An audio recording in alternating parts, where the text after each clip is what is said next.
3. So, hi, good evening sa inyo. Nandito kami ngayon sa Caloocan para ibigay yung reward na nakuha ni Nia from Radyo 5. Ayun. Siya yung isa sa mga kaibigan ko na nagtiwala at naniwala dun sa pinasok namin. Actually, hindi siya investment. Parang it's a business na kailangan naming trabahuin. So, sumali siya April. So, meron siya within 2 months, nagawa niya naman yung cycle and then, ayun, exit na siya in 2 months. Tapos na rin yung 14 days. Then, tapos na yung 14 days countdown niya. Kaya ito, i-award na namin sa kanyang reward niya. Bibigyan pa yan. Global Interview. Okay. Sige. Money down, money down. Tigti So, tigta 10,000. 10 siya. Medyo madami kasi 180. 10, 20, 30, 40, 50, 60, 70, 80, 90, 100. 1, 2, 3, 4, Saan yata? 5, 6, 7, 8, 180. Yay! Congratulations!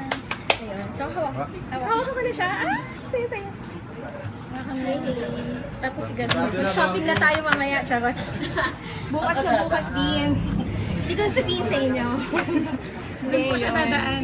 Ako may message ako. Ayun. So, ulitin ko lang, I'm Nia Bugarin from Radyo 5, 92.3 News FM ng TV5. So, alam ko medyo naguguluhan yung iba kasi sabi nila ang chismis ng scam sa M-Goldex or Global Intergold ay nanggagaling sa media.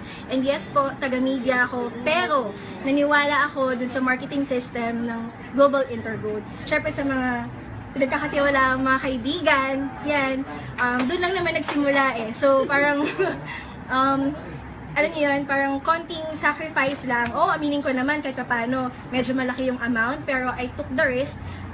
I thought out of the box, pero still, eto na, within 2 months, April lang ako nag-pay in, and then with June lang, nag-exit na ako. Pero ngayon ko na ito nakuha kasi syempre, medyo tinatabi-tabi ko muna, no? Konti.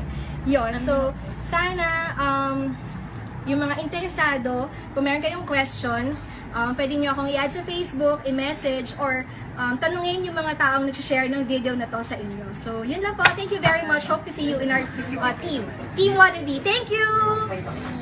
Yay!